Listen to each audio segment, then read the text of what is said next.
All right. Shalom, family.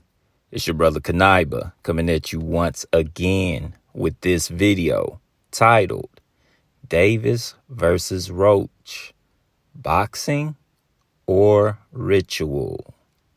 Okay. So for you brothers and sisters that's into sports, boxing in particular, I'm pretty sure y'all probably tuned in to this particular boxing match with Gervonta Tank Davis and Lamont Roach Jr. Okay, that happened back in March. I believe it was March 1st, right? And this particular boxing match, it ended controversial. Okay, it actually ended in a majority draw. And the reason this particular boxing match ended in a majority draw is large in part based on the ref not calling the knockdown in the 9th round when Gervonta Tank Davis actually took a knee.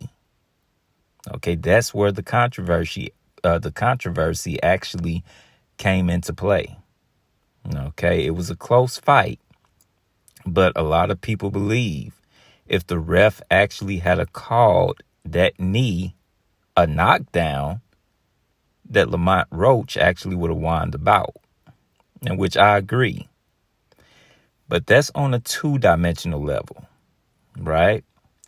When we look at this spiritually from a 3-dimensional perspective, now this is just my critique. Of course, I could be wrong, but I believe this particular boxing match, particularly what happened in the 9th round, was a ritual that both of them actually had to go through.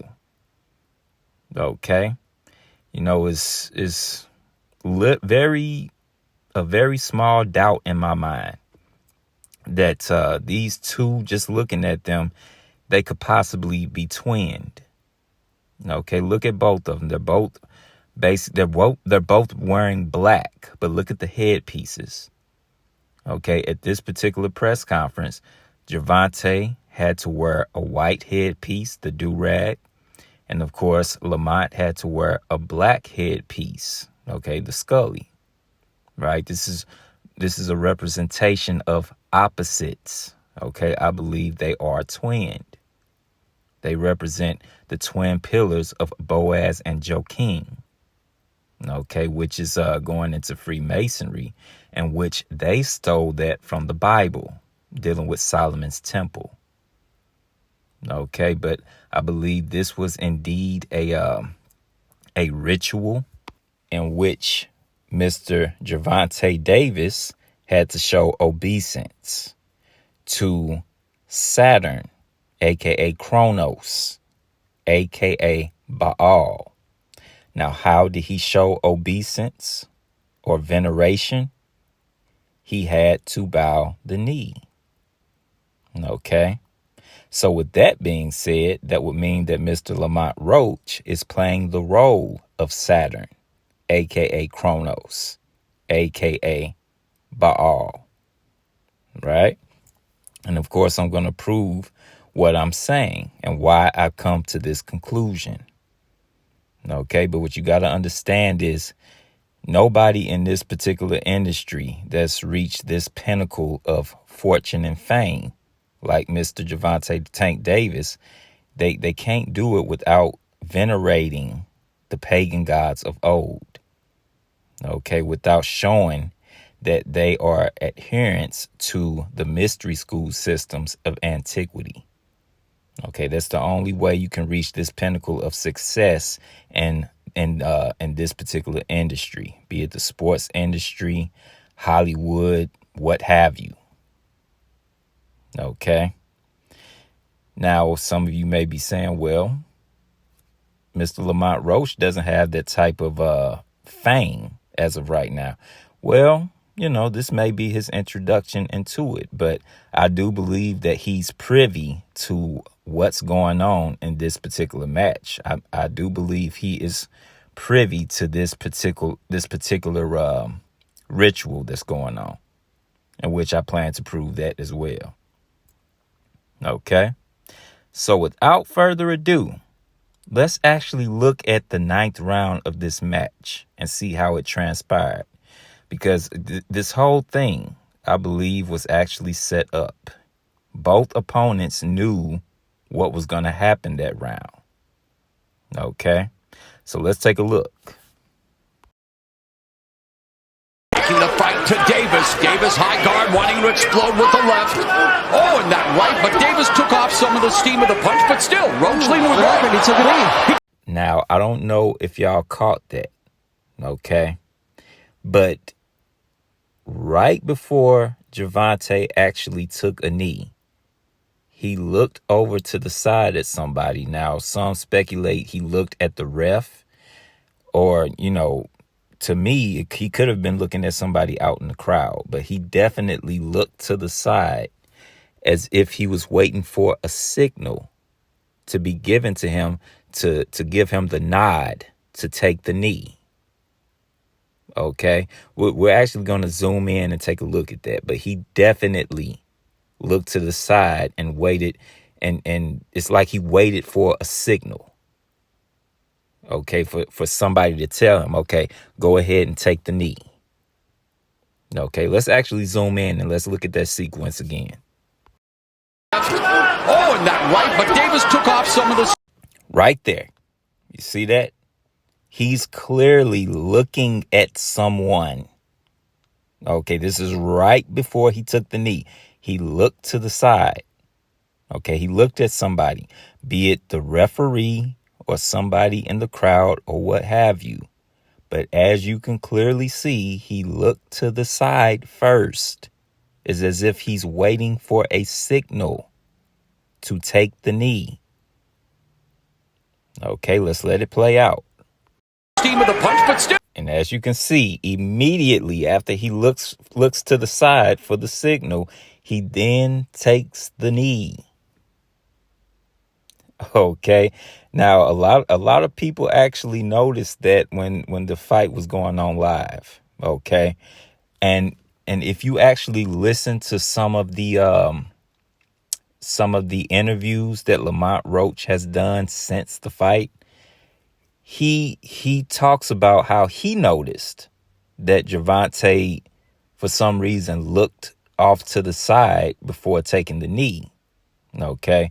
Now, this is Lamont, speaking as if he's oblivious to what's going on. But me personally, and of course, this is just my critique, I believe he knows exactly what's going on. Okay. I believe he's fully aware of the ritual that's going on right now. Okay. Now, of course, this is just my critique. I could be wrong.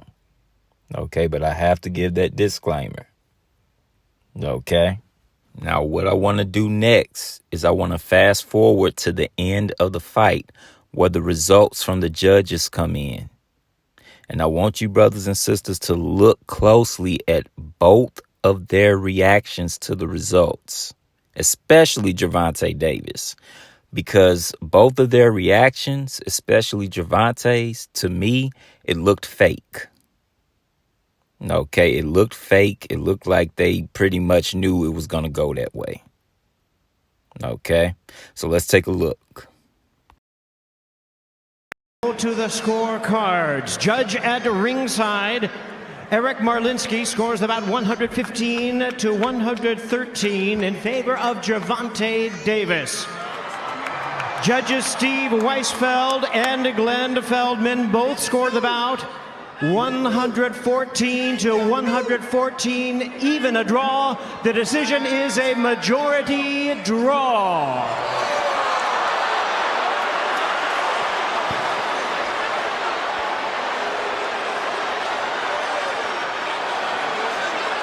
Now, I don't know about y'all, but to me, both of those reactions looked fake, especially Gervonta Davis. Okay, the reactions looked fake. It looked acted, especially on Gervonta's part. Okay, I believe they already knew that it was going to end that way. Okay, because to me, this fight was more of a ritual than a boxing match. Okay, even down to the way that they were dressed. I don't know if y'all noticed, but both competitors, they were dressed almost identical. Okay, both of them were wearing green. Okay, it almost looked like an identical outfit down to the boxing trunks. Okay, now Gervonta, of course, was wearing army fatigue. Now I'm not quite sure if Lamont was wearing army fatigue. I think his the patterns of his boxing trunks may have been more graffiti.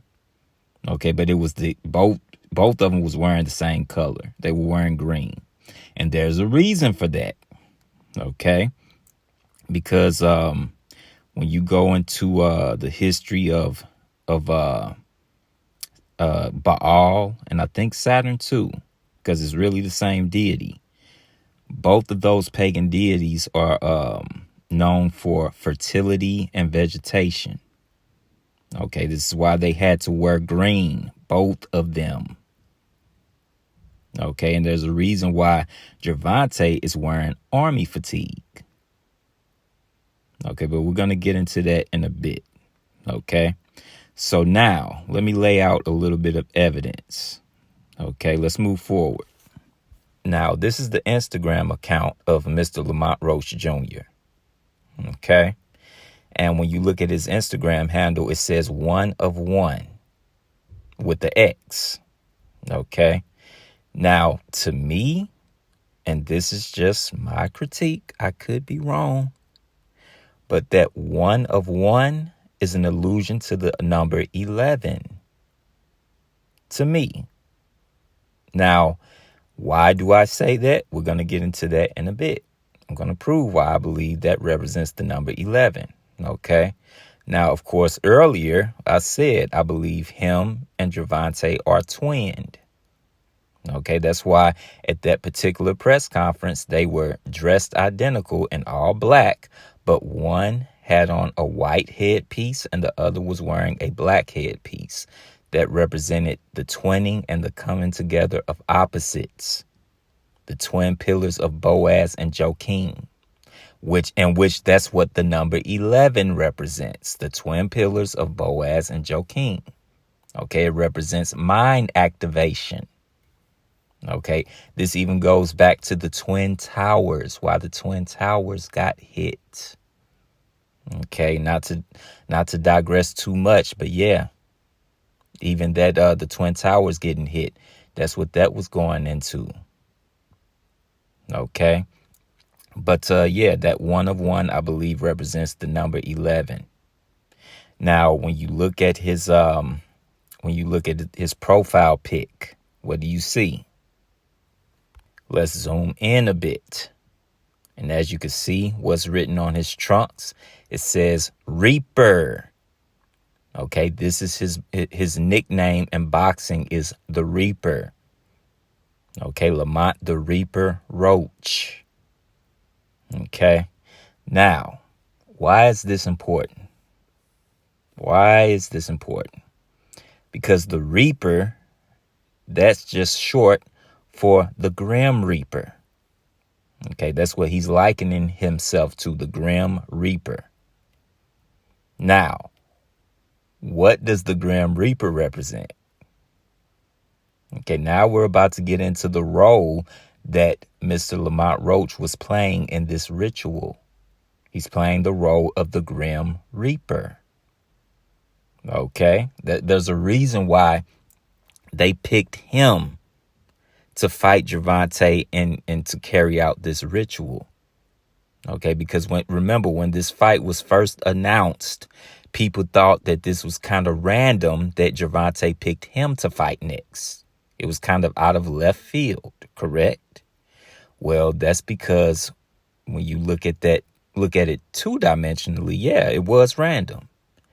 But three-dimensionally, it makes all the sense in the world. Lamont is playing the role of the Grim Reaper. Okay, now let's see what the Grim Reaper represents. Let's move forward. Okay. Now taking a look at this next slide. On the left, I have a picture of the Grim Reaper. Then on the right, I have a picture of Kronos. Okay, in which Kronos, as we know, is I believe the Roman equivalent to the Greek god Saturn. Okay, but as you see here, both images are one and the same. Okay, notice how they're both carrying the sickle.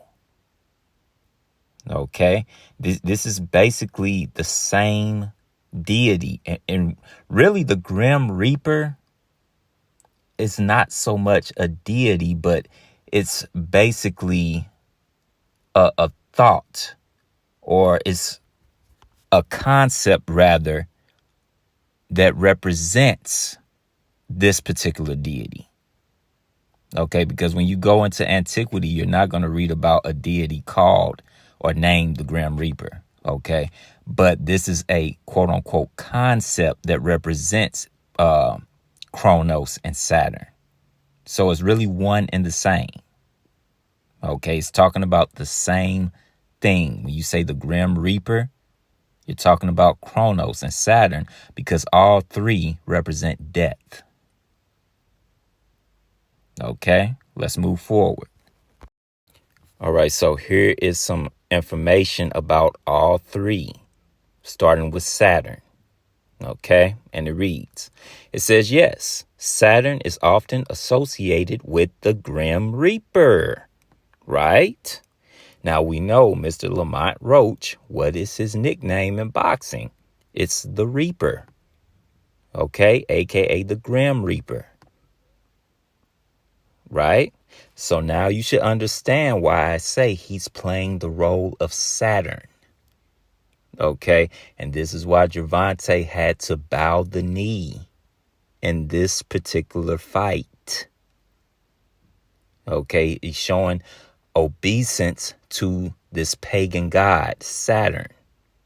Okay, it goes on to say what? Particularly in ancient Roman and Greek mythology, as well as in Western culture. It says Saturn, also known as Kronos in Greek mythology, was associated with time and the end of cycles. So let's pause right there. Okay.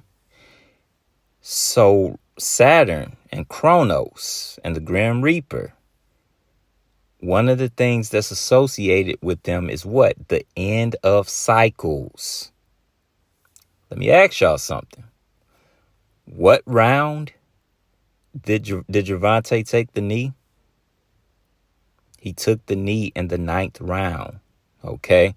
If you know anything about numbers within the craft, the number 9 represents the end of cycles. That's what the number 9 represents. Okay. And when you look at it logically, it kind of makes sense. 9 is when you look at single digits, 9 is the last number before you get to double digits. 9 is the last number before you get to triple digits. Okay. You go to 99, then you go to 100, and so forth and so on. Okay. The number 9 represents the end of cycles. Okay. When you look at the birthing cycle, okay, a woman, life gestates inside of her for 9 months. Then she gives birth. Okay. And of course, that's why the number 9 represents the end of cycles and the beginning of a new. Okay. That's why the number 9 is also considered a feminine number. Okay. Going into the birthing cycle, women giving birth. Okay. But this is why he had to take the knee in the 9th round. And of course, this is just my critique. I could be wrong, but I think that's why he had to take the knee in the 9th round, because Saturn and Kronos, they both represent the end of cycles. Now, on a 2-dimensional level, this was the end of a cycle. It was the end of Gervonta's win streak. Okay, even though he didn't technically lose, it was still the end of his win streak. Okay, he drew with Lamont Roach, right? Then notice it also says that Saturn and Kronos and the Grim Reaper are associated with time. Okay, what was part of the this particular narrative with Gervonta? They were saying that he wasn't focused, that he didn't know what round they were in. He wasn't keeping up with the time. He didn't know what round they were in. That's one of the excuses they were making. Okay. Now, could this play into the part of Saturn and Kronos being associated with time? Who knows? But it's something to think about. Okay.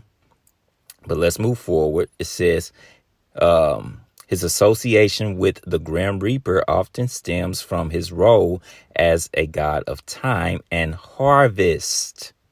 Okay, note both of them associated with harvest. Did I not say that there's a reason why both competitors had to wear the color green? It's dealing with harvest, vegetation, fertility. Okay.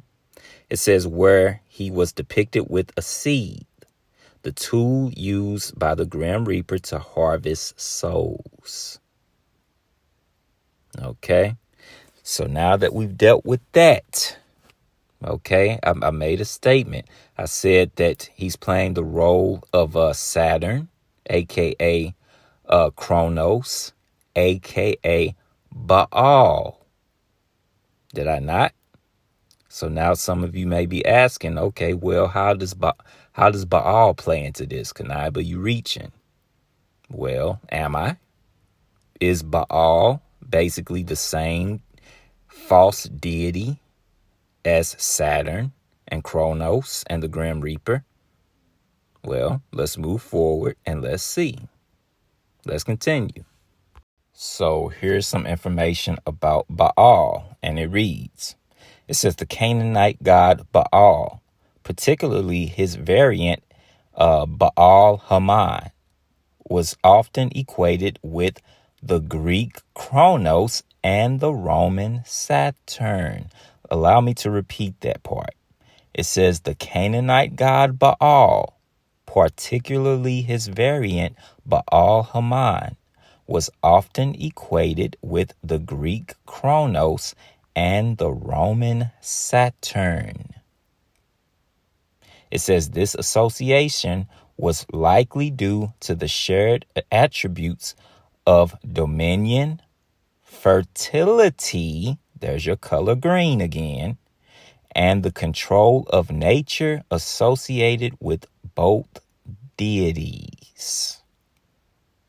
Okay, so when you look at Kronos and Saturn and the Grim Reaper, all three go back to the ancient Canaanite god Baal, particularly when he's known as Baal Haman. Okay, because what you have to understand, this so-called the deity Baal Haman is what was venerated in the land of Carthage. Okay, it's because what you have to understand is Carthage is located in North Africa.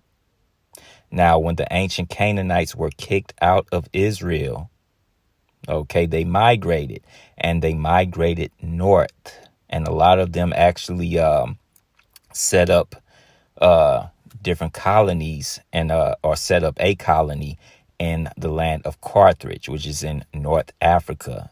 Okay, this is where you have another variation of Baal, because it all goes back to the ancient Canaanites and who they venerated. Okay, because Canaanites actually inhabited that particular area of Carthage. Okay, but continuing on, it says,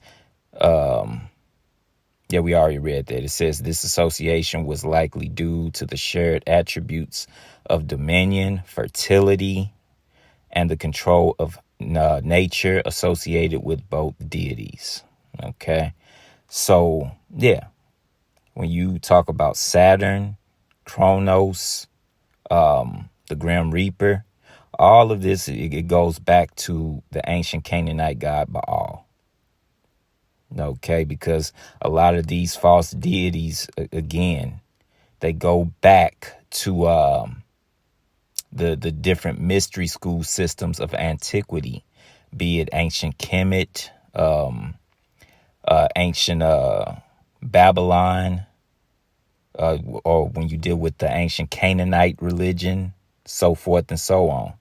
Okay, that's what these things go back to. And a lot of these, or most of these deities, are actually based on biblical figures that actually lived. Okay, be it Adam and Eve, Cush, Nimrod, and his mother Semiramis, Yahweh Shai and his mother Mary, the Most High, so forth and so on. A lot of these false deities are based on these real individuals and the real deity, which is the Most High Yahweh. Okay, the left-hand side is meant to mimic the right-hand side. Okay, but anyway, let's move forward.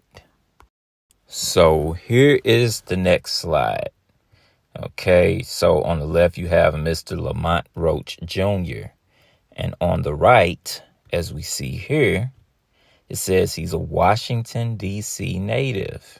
Okay, if you look at the information, it tells you that he was born August 18th, 1995 in Washington, D.C. Now, if you go down towards the bottom where it says other names, of course, it says the Reaper. Okay, because that's the role that he's playing in this particular narrative, in this particular ritual. He's the Grim Reaper, okay, aka Saturn, Kronos, Baal. Okay, that's the role that he's playing. And Gervonta Davis had to bow the knee to these deities. Okay, he had to bow the knee to Baal. Okay, that's what that's going into. Okay, and of course, it's just my critique. I could be wrong about that, but, that's the way that I see it. Okay, but I want to focus in on where Mr. Lamont Roach is from. Okay, he's from Washington, D.C., right? Now, at the bottom here of this particular slide, it says, how does this connect to the narrative? Because this does connect. Okay, this is actually more evidence supporting my point that he is playing the role of Saturn. Okay, Baal, the Grim Reaper. Right? Now, what do we know about Washington, D.C.? Washington, D.C. is the nation's capital, correct? Now, keep that in mind, and let's move forward to the next slide. Okay? So, looking at this next slide, we're going to look at the Temple of Saturn. Now, you may be asking yourself, what does this have to do with anything? Well, we know, or what I'm building up to, that Lamont Roach, he's playing the role of the Grim Reaper, which is associated with Saturn, right? So now we're going to deal with one of Saturn's temples, okay, and its location. It says the Temple of Saturn was an ancient Roman temple to the god Saturn in what is now Rome, Italy. It says its ruins stand at the foot of the Capitoline Hill.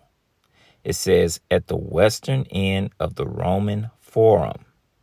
It says the original dedication of the temple is traditionally dated to 497 BC, but ancient writers disagree greatly about the history of this site. Okay, so the Temple of Saturn, as we just read, is located on Capitoline Hill. Okay, let's get a little bit of information on Capitoline Hill. Okay, you should already see where I'm going with this.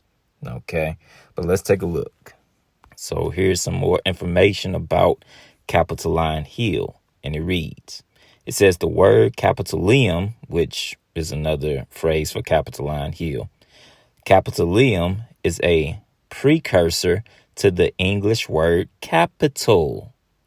And Capitol Hill in Washington, D.C. is widely assumed to be named after Capitoline Hill. Allow me to repeat that part. It says, and Capitol Hill in Washington, D.C. is widely assumed to be named after Capitoline Hill. Let's pause right there. Let's refresh everybody's memory, shall we? Where is Lamont Roach from? He's from Washington, D.C., in which there's a Capitol Hill in Washington, D.C. Why? Because, again, this place, America, it venerates the pagan gods of old, okay? That's for Saturn. That's why there's a Capitol Hill in Washington, D.C., because it goes back to the Capitoline Hill in ancient Rome. Because America is the resurrection of ancient Rome. Okay, they mimic the different practices of ancient Rome as far as the veneration of different pagan gods and goddesses. Okay, but the fact that there's a Capitol Hill in Washington, D.C., and Mr. Lamont Roach is from Washington, D.C., which again, Capitoline Hill is known for what? The Temple of Saturn. If you telling me all of this is just a big coincidence? No. This is a part of the storyline, the narrative, because he's playing the role of Saturn. The Reaper, Saturn, Kronos, aka Baal. That's all a part of the storyline. Okay? Now, where is Javante from? Javante is from where? Baltimore, Maryland. Okay. Now, not to digress too much, but there's a reason why the state's capital, okay, Washington, D.C., is located on the border of Virginia and Maryland. Why is that? Because when you look at the root word or the base word of both Virginia and Maryland, what do you get? The base word of Virginia is virgin. The base word of Maryland is Mary. Virgin Mary. Virginia, Maryland, Virgin Mary. Okay? That's because what? They venerate the bastardized version of the Virgin Mary of the Bible. The bastardized version is what? The Mother Goddess. Okay, that's why when you go to Washington, D.C., when you look at the U.S. Capitol building, they have a statue of Libertas on top of it. That's for the Mother Goddess, their bastardized version of the Virgin Mary. Okay, this stuff, it gets deep. But you now one has to ask themselves, I'm sorry to digress, but we got to deal with this. One has to ask themselves, this is a nation that claims in God we trust. Now one must ask themselves, how true is that statement when you have a whole pagan deity on top of your U.S. Capitol building? And that's just one pagan deity that you venerate. Okay, we already read about the Capitol Hill in Washington, D.C., and how that goes back to the Temple of Saturn and Capitoline Hill in Rome. And those are just two examples. We can keep going. Okay, but one has to ask themselves, when America says, "In God we trust," what god or goddesses are they actually referring to? Okay. So let's move forward, and we're going to go back. We're going to go back to Mr. Lamont Roach's Instagram account. Okay. And we're going to deal with this. Okay. Remember I told y'all that 1 of 1, I believe, is basically supposed to be going into the number 11. I think is an allusion to the number 11. Okay. But what I also want to do, we're going to look at a couple of posts that he posted on his Instagram account.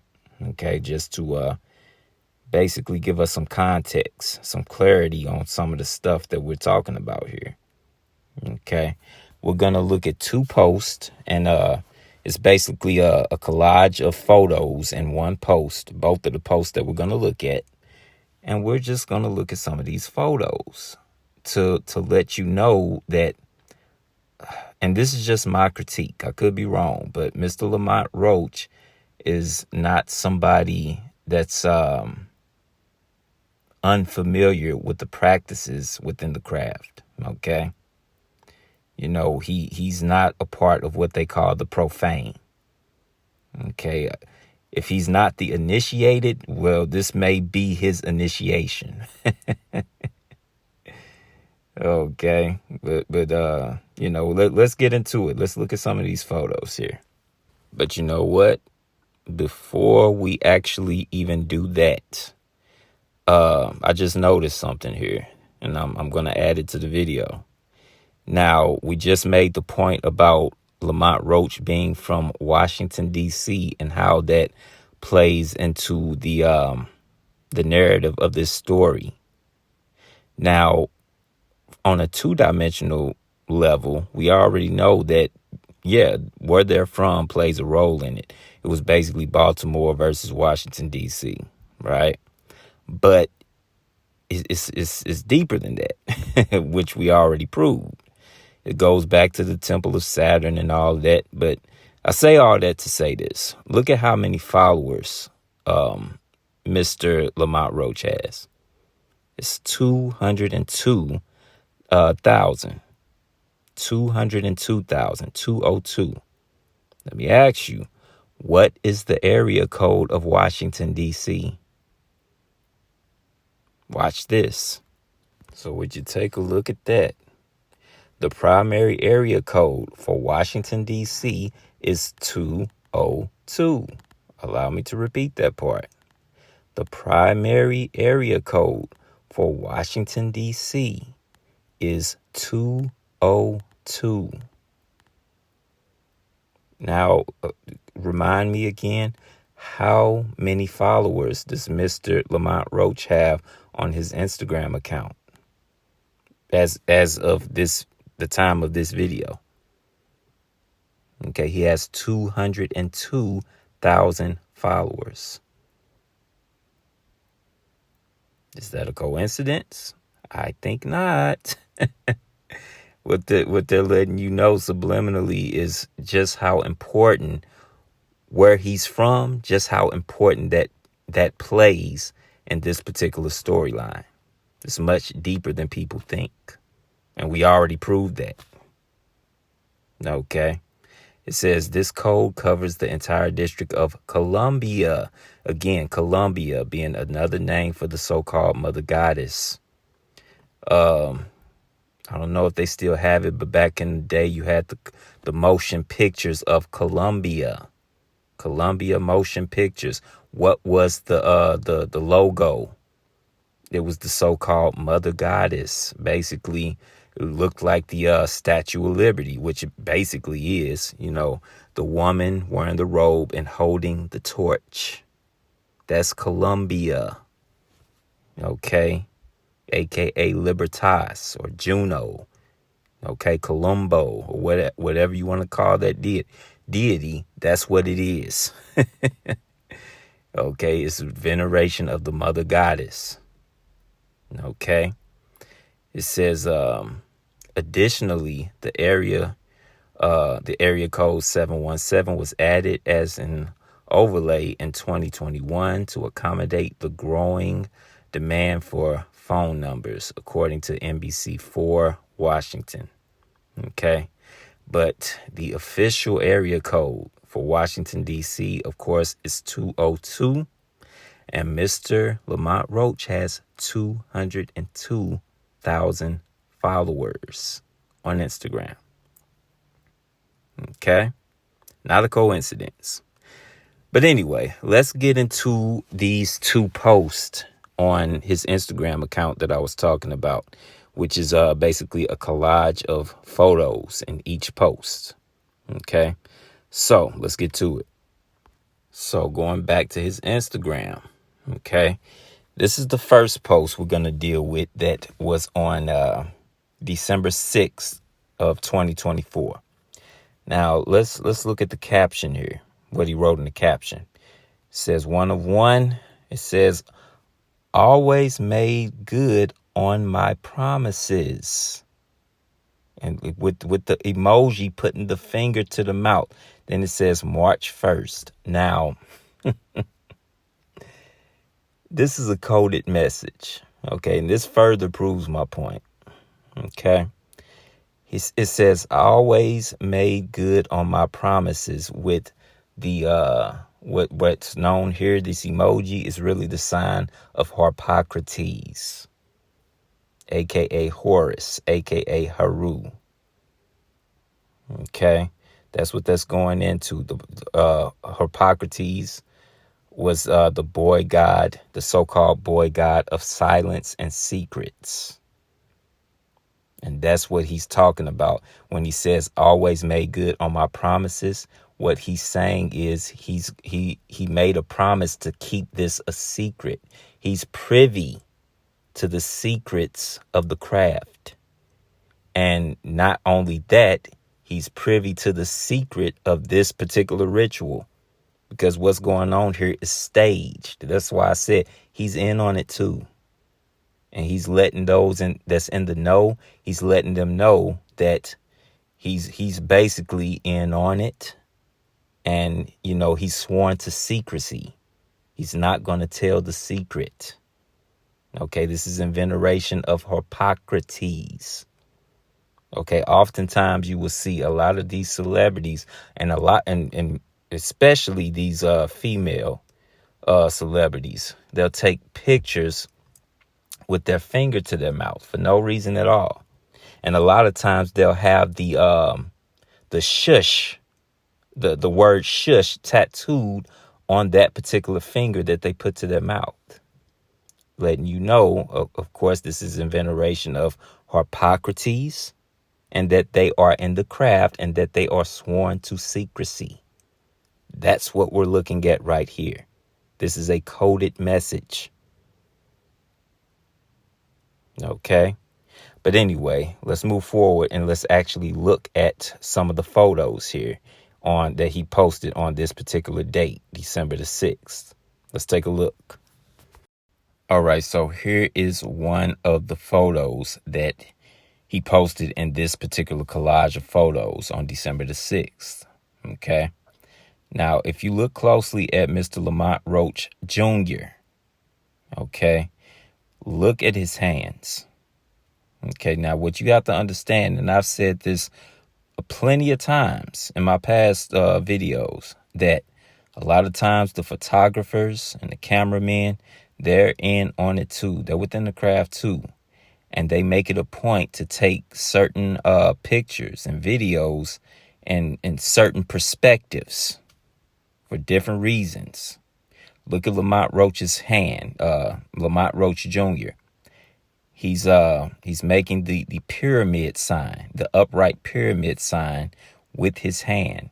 And that is not by happenstance. Okay, that's just my critique, of course, but this wasn't by happenstance. Okay, this alone lets me further know he's within the craft. Okay, and that the upright triangle is for the divine masculine. Okay, the masculine principle. Okay, it's really going into the masculine form, which is the horned deity. Okay, which is just one part of what's known as the Trinity. This is where you actually get the Trinity from. Okay, the upright triangle is for the divine masculine, and the inverted triangle is for the divine feminine, which is the mother goddess. Okay, but you know what? Let me not just talk. Let's prove that. Let's take a look at some information real quick. All right, so here it is. It says, in sacred geometry and symbolic traditions, an upright triangle pointing upwards often represents the divine masculine energy. See, I told you. It says this is because the upward direction symbolizes ascension, stability, and a strong foundation, which are all qualities associated with the divine masculine. Now, watch closely. It says the inverted triangle, on the other hand, is frequently associated with the divine feminine. See that? Again, y'all gonna learn that I don't reach. Okay, but again, that's the reason why the cameraman had to take that picture. Okay, and it is very little doubt in my mind that Lamont Roach he posed for that. Okay, you really think that as many photos as we see of these different celebrities take with that particular hand gesture and different hand gestures, and you mean to tell me that all of those photos are just by coincidence? No. Okay, they're letting the people that's in the know, letting them know that they're down with the craft. They're within the craft. Okay, they are adherents to the mystery school systems of old. Okay, it's just that the people that are on the outside looking in, the profane that does not know what's going on. Okay, but these symbols, okay, they're meant to be subliminal for those that are in the know. Okay, so now let's move forward to our next photo in this particular collage. Now, would you look at this? Look at how the cameraman did this. The cameraman framed this in a way where Gervonta Davis is perfectly in front of Lamont Roach, to where Lamont Roach's left eye is all this highlighted. It's just his left eye, not the right, but the left. And there's a reason for that. Okay, that's because when you go back to the ancient mystery school system of Kemet, the mystery school system of Kemet, the left eye represents both the mother goddess and the child god. Okay, the left eye represents the so-called goddess Hathor. It's known as the Eye of Hathor, and it's also known as the Eye of Horus. Okay, both the so-called mother goddess and the child god. Okay, remember earlier I said Horus, I believe I said it. Horus is Harpocrates. Okay, Harpocrates is basically just the Greek equivalent of Horus and Heru. Okay, but that left eye represents both the so-called mother goddess and the child god. So what do we see in one post, one photo collage? We see the veneration of the Trinity. First, him making the gesture with his hand, the upright triangle, for the divine masculine. Okay, their version of the Father God, which is really the horn God. And then the highlighting of the left eye, which is for the mother goddess and the child god. There's your Trinity. Okay, again, the Trinity is not biblical. Okay, it has pagan roots. Okay, they just use the Bible as a mask to venerate the Trinity out in the open. Okay, now I know a lot of people that are still in Christianity may not understand what I'm saying. Okay, but to try to understand. Yes, when you read the Bible, you do read about the Most High God, the Heavenly Father. You do read about His Son, Yahweh Shai, whom the world knows as Jesus Christ. And you do read about the Holy Spirit. Okay, but that they're not known as the Trinity. That is a made-up doctrine that's rooted in paganism. Okay, that's why we're seeing this here in this particular collage. Okay, you know what? Better yet, let me stop talking. I'm doing a lot of talking. Let's look at some information here. Okay, let's take a look. All right, so here is some information on the left eye, and it reads. It says the left eye of Hathor, also known as the eye of Horus, is a powerful symbol in ancient Egyptian mythology representing healing, restoration, and protection. In the myth, Horus lost his left eye in battle with Set, and it was magically restored by Hathor. That's why the left eye represents both of them, both Horus and Hathor. Okay, it's going back to this ancient Egyptian myth about how Horus lost his eye in battle with Set. Okay, but anyway, let's continue. It says, symbolizing the process of making whole and healing. This eye is often depicted as a stylized eye with distinctive markings. Okay, but as you can see, that's what that represents. Okay, that is the eye of Hathor and the eye of Horus, that left eye. That's why the cameraman took the picture the way that he did. You'll often see this with celebrities and athletes and people like that, and other prominent figures. They will take pictures like that, highlighting either eye. Okay, if it's the left eye, of course, it's the eye of Hathor and Horus. Okay, if it's the right eye, that represents the divine masculine, which is, I believe, the eye of Osiris.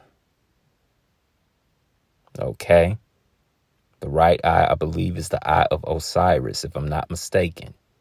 Okay, but you can go look it up on your own time. Okay, so now, with that, let's move forward.